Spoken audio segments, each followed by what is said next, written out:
अस्सलामु अलैकुम वरहमतुल्लाहि वबरकातुहू। आप सब पर अल्लाह की जानिब से ढेरों ढेर सलामती हो और ढेरों ढेर रहमत हो। औज़ु बिल्लाहि मिनश शैतानिर रजीम, बिस्मिल्लाहिर रहमानिर रहीम। लाखों करोड़ों दरूद और रहमतें नाजिल हो मोहम्मद और उनकी आल और उनके असहाब पर। तो बेटा जी स्टार्ट करते हैं आज चैप्टर नंबर 8 किंगडम फंजाई का लेक्चर नंबर 4, जो कि रिलेटेड है न्यूट्रिशन ऑफ फंजाई से।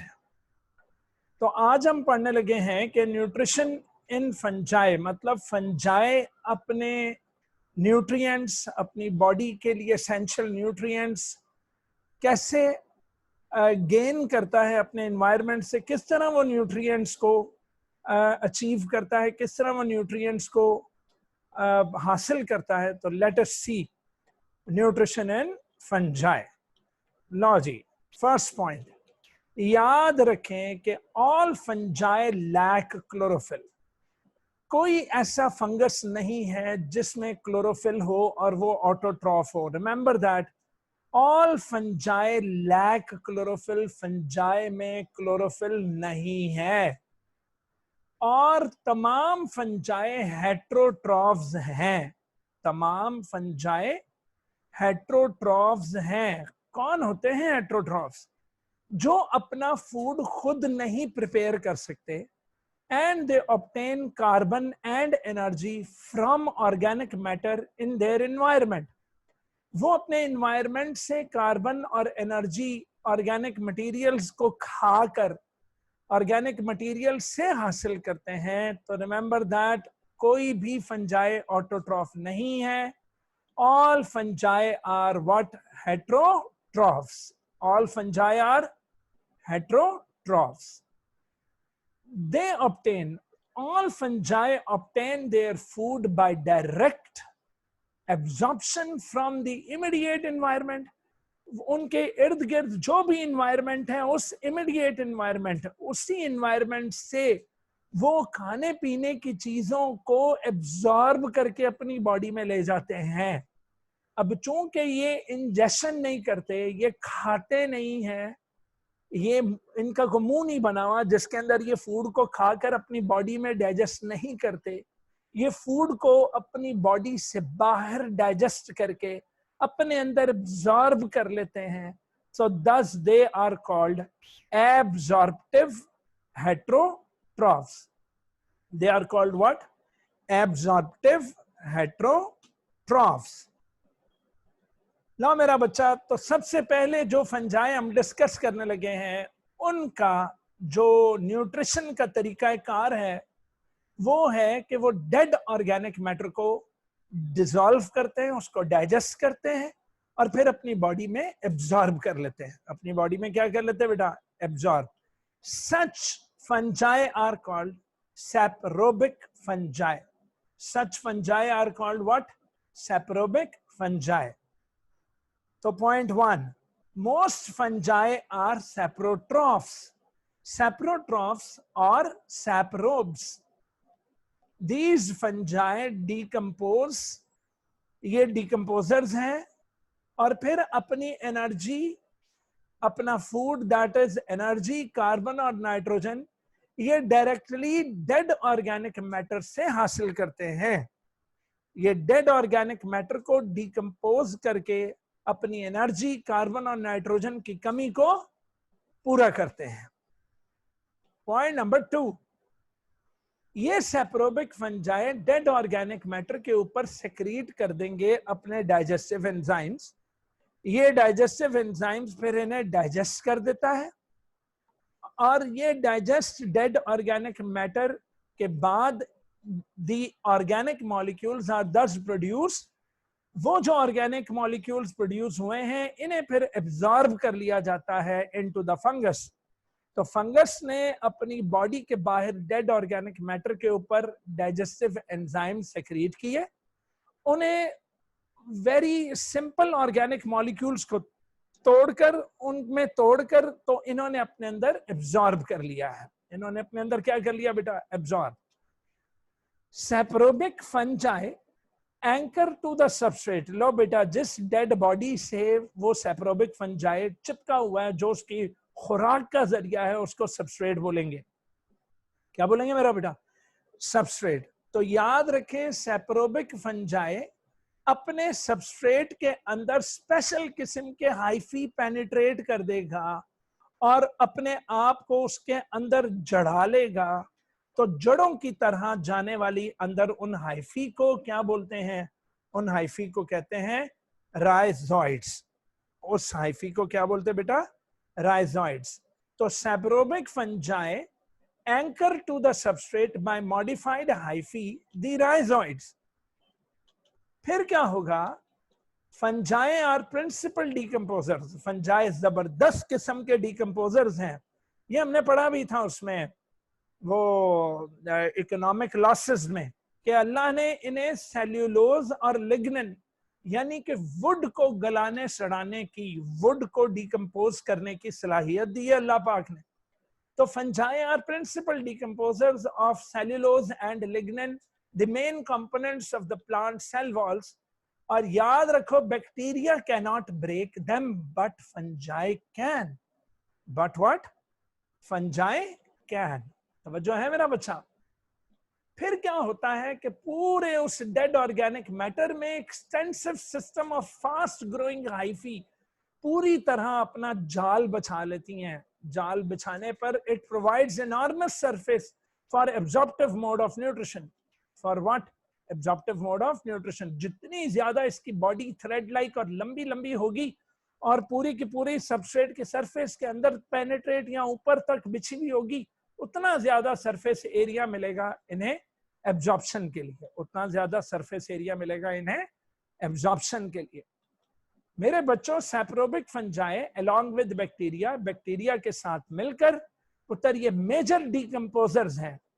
दोनों बैक्टीरिया और सैप्रोबिक फंजाई हम पढ़ चुके हैं यार, इकोनॉमिकल कंडीशन, वो इकोनॉमिकल इंपॉर्टेंस में, इकोनॉमिकल नहीं सॉरी इकोलॉजिकल इंपॉर्टेंस में, के बेहतरीन डीकम्पोजर्स हैं and contributing to the recycling of the elements of carbon cycle, nitrogen cycle, phosphorus, oxygen, hydrogen cycles में इनका बड़ा अहम किरदार है।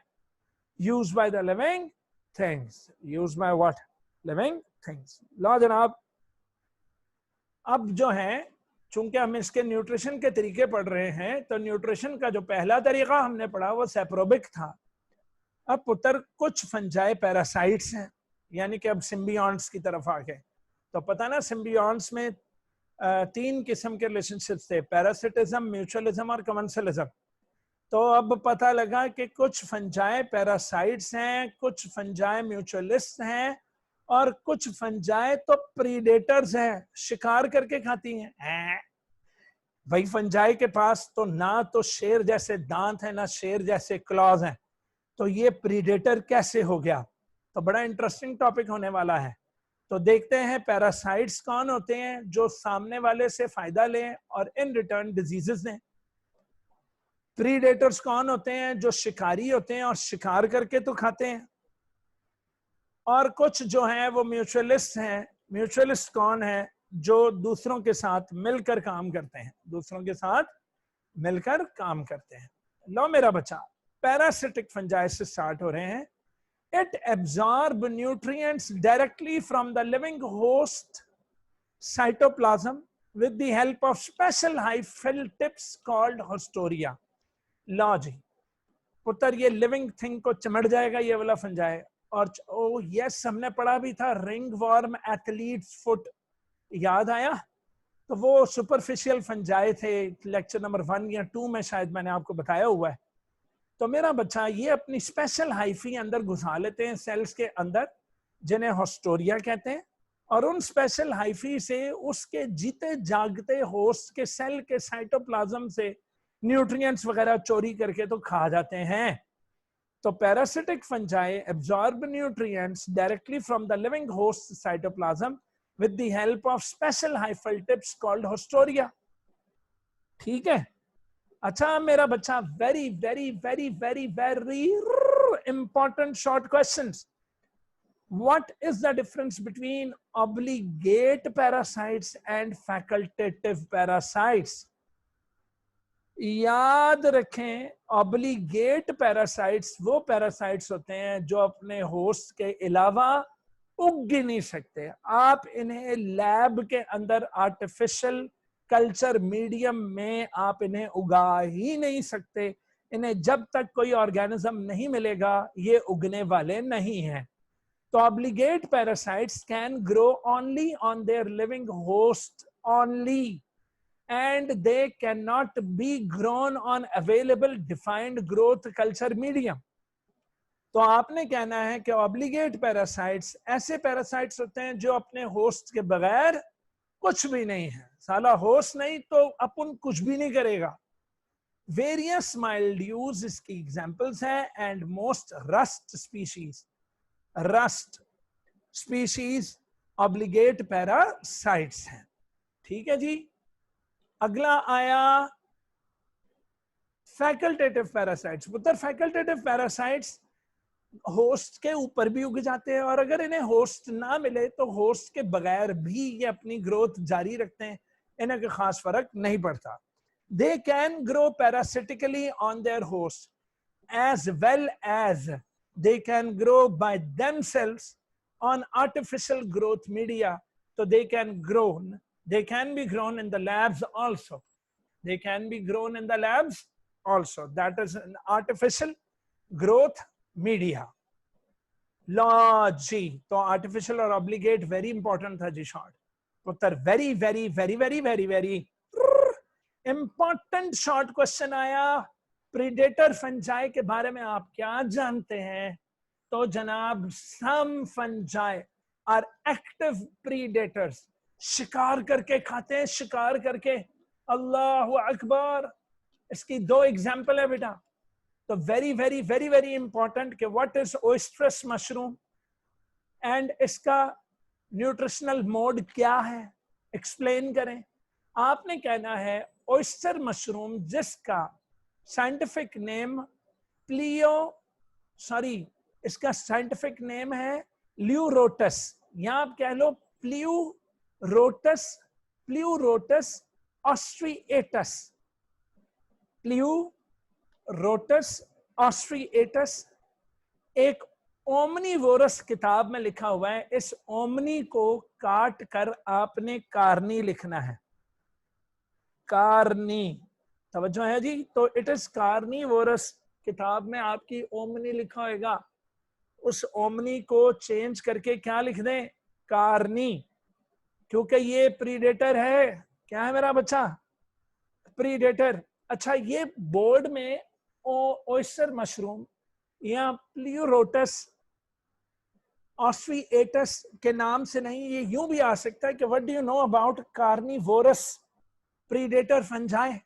तो आप बोलोगे जनाब ओयस्ट्रस मशरूम दैट इज प्ल्यूरोटस ऑस्ट्रिएटस एक एक्टिव प्रीडेटर है।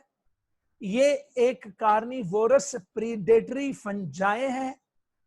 ये क्या करती है कि नीमाटोड्स, जिन्हें हम राउंड वर्म्स कहते हैं, विच आर अनसेगमेंटेड वर्म्स, जो इन्हें खाने आते हैं, जो इस फंगस को खाने आते हैं, उल्टा ये फंगस उन नीमाटोड्स को पैरालाइज कर देती। ओ गॉड, ये उस अनसेगमेंटेड वर्म नीमाटोड को जो कि उसको खाने आते हैं, ये उनको नंबर 1 पैरालाइज करती है, फिर अपने हाइफी उनके जिस्म के अंदर पेनिट्रेट करती है, और फिर उनके जिस्म से इनके हाइफी एब्जॉर्ब करते हैं न्यूट्रिशनल कंटेंट्स को। एब्जॉर्ब करते हैं किसको? न्यूट्रिशनल कंटेंट्स को। याद रखें, ये फंजाई अपनी नाइट्रोजन की रिक्वायरमेंट्स को, किसको मेरा बेटा? नाइट्रोजन की रिक्वायरमेंट्स को फुलफिल करते हैं, नाइट्रोजन की रिक्वायरमेंट्स को फुलफिल करते हैं इसी तरह नीमाटोड्स को मारकर। तो क्या इसका तरीका वारदात है कि point 1, it paralyses that nematode which feed upon them. Number 2, paralyse करने के बाद हाइफी को पेनिट्रेट कर देंगे इनके अंदर। नंबर 3, एब्जॉर्ब करेंगे न्यूट्रिशनल कंटेंट्स को। किस लिए? अपनी नाइट्रोजन की कमी को पूरा करने के लिए। It fulfills its glucose requirements by breaking the wood. लेकिन याद रखें ये ग्लूकोज नीमाटोड से हासिल नहीं करेगा। नीमाटोड के लिए इसको ओएस्ट्रस मशरूम को प्लांट ही खुद खाना पड़ेगा। डन? लो जी, very very very important, what do you mean by arthrobotrys? तो आपने कहना है कि जनाब सम स्पीशीज ऑफ आर्थ्रोबॉटरीज ये सॉइल नीमाटोड को ट्रैप करते हैं। बेटा इनका तरीका वारदात कुछ और है। ओएस्ट्रस मशरूम पहले पैरालाइज करता था और फिर अपने हाइफी अंदर पेनिट्रेट करके एब्जॉर्ब करता था, लेकिन आर्थ्रोबॉटरीज पैरालाइज नहीं करेगा। ये सॉइल नीमाटोड के गिर्द एक कॉन्स्ट्रिक्टिंग रिंग बना लेगा। क्या बना लेगा बेटा? एक कॉन्स्ट्रिक्टिंग रिंग। यहां आप देख रहे हो, ये देखो, ये सॉइल नीमाटोड है, राउंड वर्म है, और इस राउंड वर्म के इर्द गिर्द क्या किया हुआ है जनाब? उसने किया हुआ है कॉन्स्ट्रिक्टिंग रिंग बनाया हुआ, और रिंग बनाकर इसका सांस घोट कर इसको हिलने नहीं देगा। और नतीजा क्या होगा बेटा? इस दौरान देयर हाइफी विल इन्वेड, मतलब हमला कर देंगे इसके डाइजेस्टिव सिस्टम पर। इसको इन्वेड करके इसके हाइफी ने डाइजेस्टिव सिस्टम नहीं, इस पूरे पर, और इस सारे को डाइजेस्ट करेंगे अपनी बॉडी के बाहर। तो they will digest the unlucky victim, मतलब अपने जो अनलकी, इनका जो शिकार है, जो बेचारा इन्हें खाने आया था और उल्टा खुद शिकार हो गया। तवज्जो है बेटा? तो ये क्या करते हैं आर्थ्रोबॉटरीज, ये उसके इर्द गिर्द कॉन्स्ट्रिक्टिंग रिंग बनाएंगे। कॉन्स्ट्रिक्टिंग रिंग बनाकर अपने एंजाइम्स छोड़कर इन्हें डाइजेस्ट करके इनको एब्जॉर्ब कर मारेंगे, डाइजेस्ट करके इनको एब्जॉर्ब कर देंगे। डन? लो जी, अदर प्रीडेटर्स। अच्छा, अब ऑयस्टर्स मशरूम और आर्थ्रोबॉटरीज के अलावा जो दूसरे प्रीडेटर्स हैं उनकी कुछ अदर अडेप्टेशंस भी हैं। फॉर एग्जाम्पल, कुछ fungi secretion of sticky substances कर देते हैं ताकि एनिमल्स आकर ऊपर चिपक जाए। जिस तरह हम चूहा मारने के लिए वो चूहा पकड़ने वाला ग्लू नहीं इस्तेमाल करते, तो उसी तरह ये कुछ फंजाई स्टिकी सब्सटेंसेस छोड़ देते हैं ताकि ऊपर रेंगने वाले कीड़े मकोड़े ऊपर चिपक जाएं और ये उसको डाइजेस्ट करके तो खा ले। लो मेरा बच्चा, अगला है जी म्यूचुअलिज्म। बेटा जी, म्यूचुअलिज्म आप सबको पता है कि और दो ऑर्गेनिजम्स का म्यूचुअल बेनिफिट का रिश्ता होता है। फंजाई फॉर्म टू की म्यूचुअलिस्टिक सिम्बियोटिक एसोसिएशंस। लो जी, दो बेहतरीन किस्म के म्यूचुअलिस्टिक एसोसिएशंस शो करता है फंजाई, ठीक है जी, और इसमें बेनिफिट पहुंचता है बोथ पार्टनर्स को। और वो दो कामयाब किस्म के फंजाई के जो म्यूचुअलिस्टिक जो रिलेशनशिप्स हैं वो है, number 1 lichens and number 2 mycorrhizae. Number 1 क्या है मेरा बच्चा? लाइकन्स, और दूसरा कौन सा है? दूसरा है जी माइकोराइजी। बहुत इंपॉर्टेंट, बड़ा इजी, आप लोग 10th से पढ़ते आ रहे हो। डन? तो लाइकन्स रिश्ता है फंजाई और फोटोसिंथेटिक एल्गी भी हो सकती है, फोटोसिंथेटिक साइनोबैक्टीरिया भी हो सकता है। तो एक है फंजाई और दूसरा है फोटोसिंथेटिक ऑटोट्रॉफिक। प्रोटिस्ट भी हो सकता है, यानी कि एल्गी भी हो सकता है, और photosynthetic bacteria that is cyanobacteria भी हो सकते हैं। Lichens are mutualistic symbiotic associations between certain fungi. भाई कौन से फंजाई हैं जो म्यूचुअलिज्म शो करते हैं? तो बोलोगे मोस्टली एस्कोमाइकीड्स, ये बेटा फंजाई के डिफरेंट ग्रुप्स हैं। Number 2 mostly imperfect fungi and few basidiomycetes. तो ascomycetes, imperfect fungi and basidiomycetes, ये क्या है? ये लाइकन्स बनाते हैं, ये म्यूचुअलिज्म शो करते हैं। About 20 to 1500 species of lichens में ये ही पाए जाते हैं, ठीक है। एस्कोमाइकीड्स, ये इम्परफेक्ट फंजाई, बेसिडियोमाइकीड्स। अच्छा, फंजाई के साथ क्या होता है? फंजाई के साथ दूसरे पार्टनर में फोटो ऑटोट्रॉफ्स हैं, मैंने आपसे ये कहा था या तो ये ग्रीन एल्जी है या फिर मेरा बेटा यानी ग्रीन एल्जी जो कि प्रोटेस्ट हो गया, या फिर इनमें साइनोबैक्टीरियम होते हैं जो कि किंगडम मोनेरा क्या है, किंगडम प्रोकैरियोटी। समटाइम्स ये बोथ भी हो सकते हैं, मतलब साइनोबैक्टीरिया, ग्रीन एल्जी और फंजाई। अच्छा, अब क्या है कि फंजाई अपनी बॉडी खोल लेता है और अपने जिस्म के अंदर इन्हें जगह देता है। फंजाई जो विजिबल पार्ट होता है ना बेटा लाइकन का, जो नजर आ रहा होता है वो फंगस है, क्योंकि उस फंगस की बॉडी को चीरोगे तो उसके सीने के अंदर कौन पड़े होंगे, साइनोबैक्टीरिया या ग्रीन एल्जी वगैरह। Most of the visible part of the lichen consist of fungi, जबकि algal components are present within the hyphae. तो एल्गल कंपोनेंट्स जो हैं वो हाइफी के अंदर मौजूद हैं। बड़ा ही प्यारा रिश्ता है इनका। Fungus protects the algal partner from strong light. बेटा तेज रोशनी से बचाती है फंगस। इसके अलावा फंगस इन्हें डेसिकेशन से बचाती है, इन्हें खुश्क होने नहीं देती। और इन रिटर्न एलजी माशाल्लाह उसको मजे मजे के खाने बना बना के देती है। तो fungi gets food through the courtesy of alga. आपको पता है बेटा लाइकन्स बड़े ढीठ होते हैं पुत्र, क्योंकि फंगस को खाना चाहिए वो एलजी दे देगा, एलजी को सनलाइट और वाटर चाहिए वो उसको फंगस दे देगा। तो बेटा इनको किसी और की जरूरत नहीं रहती जिंदा रहने के लिए, यानी एलजी की नीड्स फंजाई पूरी कर रहा है और फंजाई की नीड्स एलजी पूरी कर रही है। तो lichens can grow at such places जहां दूसरे ऑर्गेनिजम्स का रहना इंतहाई मुश्किल है।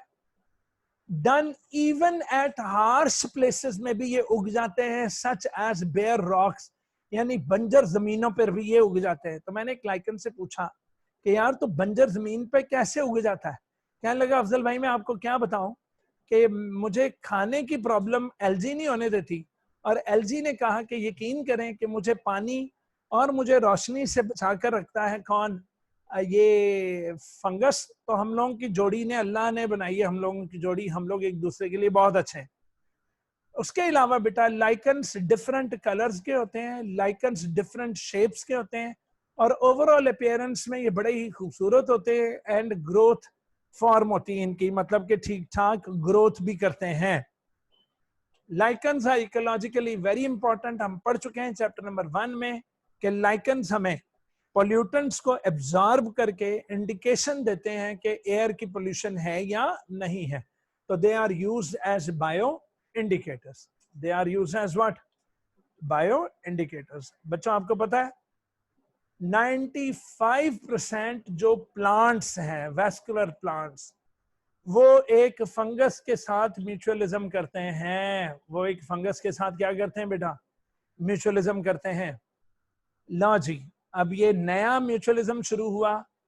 वो फंजाई जो प्लांट के रूट्स के साथ एसोसिएशन में हो, सॉइल के रूट्स में पेनिट्रेट कर जाए, और दूसरी तरफ से सॉइल में फैला हुआ हो, सॉइल के अंदर डीकंपोजिशन कर करके उन न्यूट्रिएंट्स को प्लांट के रूट्स तक पहुंचाए, और इन रिटर्न प्लांट से फोटोसिंथेट उनका खाएं, मतलब वो जो भी फोटोसिंथेसिस में बना रहे हो।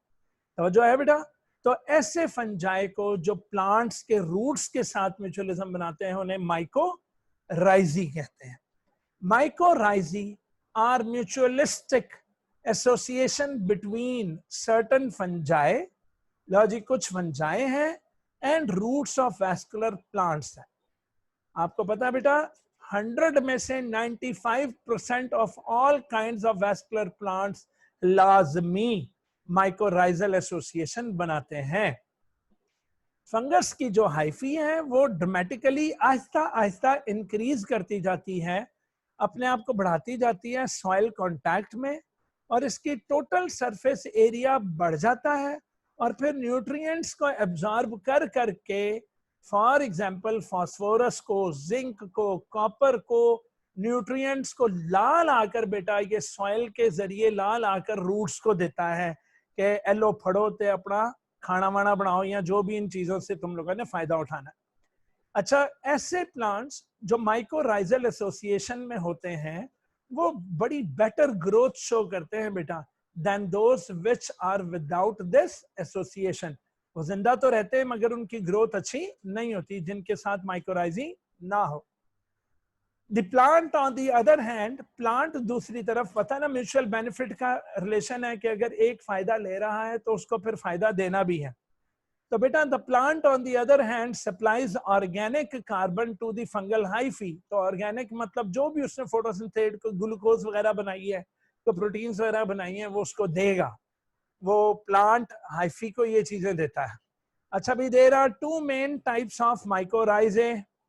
लो जी, अब टू मेन टाइप्स, अगर मैं पहले आपको एक्टोमाइकोराइजी पढ़ा दूं तो ये ज्यादा इजी है। पुत्र सॉइल में फैली हुई हाइफी आहिस्ता आहिस्ता जाकर तो प्लांट के रूट के सेल्स के अंदर पुत्र वो हाइफी पेनिट्रेट हो जाएगी। लेकिन याद रखें कि एक्टोमाइकोराइजी वो वाली माइकोराइजी है जो सेल्स के अंदर नहीं घुसती, उल्टा इंटरसेलुलर स्पेसेस में आकर न्यूट्रिएंट्स छोड़ देती है। और इंटरसेलुलर स्पेसेस में न्यूट्रिएंट्स को छोड़कर सेल्स को कह देती है कि भाई जी इथों हुण आपे ही अंदर लै जाना। Got it? जैसे आपने पिज्जा के लिए आपने ऑर्डर किया तो पिज्जा बॉय आपके घर के बाहर आएगा और बेल बजाएगा और गली में आपको पिज्जा डिलीवर करेगा। ये नहीं होगा कि गेट खोल के अंदर आ जाए और अंदर आकर आपके बेडरूम का दरवाजा तोड़कर आपको पिज्जा दे रहा हो, नहीं पुत्र। तो ये जितने डिलीवरी बॉयज हैं ये सारे एक्टोमाइकोराइजी जैसे हैं, इन विच the hyphae surround and extend between the cells, that is intercellular spaces, but do not penetrate the cell walls of the roots। तो रूट्स के सेल्स के सेल वॉल्स को पेनिट्रेट करके साइटोप्लाज्म तक नहीं जाते। तवज्जो है बेटा? तो ये न्यूट्रिएंट्स को छोड़ आते हैं बिटवीन द इंटरसेलुलर स्पेसेस में। These are mostly formed with pines. लो जी, अब इनकी एग्जांपल्स हैं, पाइन्स हैं, इसी तरह फर्ज एक्सेट्रा है। However, the mycelium extends, इनका जो हाइफी का माइसिलियम है ये एक्सटेंड कर जाता है far out into the soil and both kinds of mycorrhizae. खैर जनाब, अब जो दूसरी काइंड है वो पढ़ने लगे हैं, वो है एंडोमाइकोराइजी। तो अब पता लग गया होगा, एंडोमाइकोराइजी ऐसे डिलीवरी बॉयज है जो पहले मेन गेट तोड़ेंगे, फिर अंदर आकर आपके घर का दरवाजा खोलेंगे और फिर अंदर आकर बेडरूम का दरवाजा तोड़कर आकर बेड पे सर्व करेंगे कि है जी ਤੁਹਾਡਾ पिज्जा आया है। तवज्जो है बेटा? खैर मैं मजाक कर रहा था। खैर, in which the fungal hyphae penetrate the outer cells of the plant roots। देखा, सेल वॉल्स के अंदर पेनिट्रेट कर जाएंगे, forming coils and swellings and minute branches। Minute branches बनाकर मेरा बच्चा साइटोप्लाज्म तक पहुंचा कर आएंगे। कौन? एंडोमाइकोराइजी। एंड ऑल्सो, और दूसरी तरफ से बेटा सॉइल के अंदर एक्सटेंड हुए होंगे ताकि वहां से खाना कलेक्ट कर करके तो दे। अब जरा हम इनकी देख लेते हैं डायग्राम। तो ये है जी, ये तो लाइकन्स की है कि रॉक और other surfaces to which lichen is attached. तो ये आप अपनी किताब से देख लीजिएगा, ये भी लाइकन्स बनी हुई है। ओके, और हम देख लेते हैं, ये है जी ये। तो आप देख सकते हो कि जो एक्टोमाइकोराइजा है वो ये देखो, ये इनकी जो हाइफी है ये सेल्स के अंदर नहीं घुस रही बेटा। ऑरेंज कलर का जो सेल है उसके अंदर नहीं घुस रही, उल्टा इंटरसेलुलर स्पेसेस में आकर इन्होंने न्यूट्रिएंट्स छोड़ देने हैं। लेकिन यहाँ पर अगर आप देखो तो एंडोमाइकोराइजी घुसे हुए हैं ऑरेंज साइटोप्लाज्म के अंदर। तो मेरा बच्चा जो साइटोप्लाज्म तक पहुंचा कर आए वो अंदरूनी, दैट इज एंडोमाइकोराइजी है, और जो सिर्फ सेल्स के दरमियानी स्पेसेस में पहुंचाए वो एक्टोमाइकोराइजी है। क्लियर हो गया मेरा बच्चा? और इस तरह हमारा आज का लेक्चर यहाँ खत्म हुआ, जिसमें हमने म्यूचुअलिज्म फंजाई के एंड तक माइकोराइजी तक पढ़ा है। लो मेरा बच्चा, इसके साथ ही सर अफजल अपने को इजाजत दो। अल्लाह करीम की ताकत आप सबके साथ हो।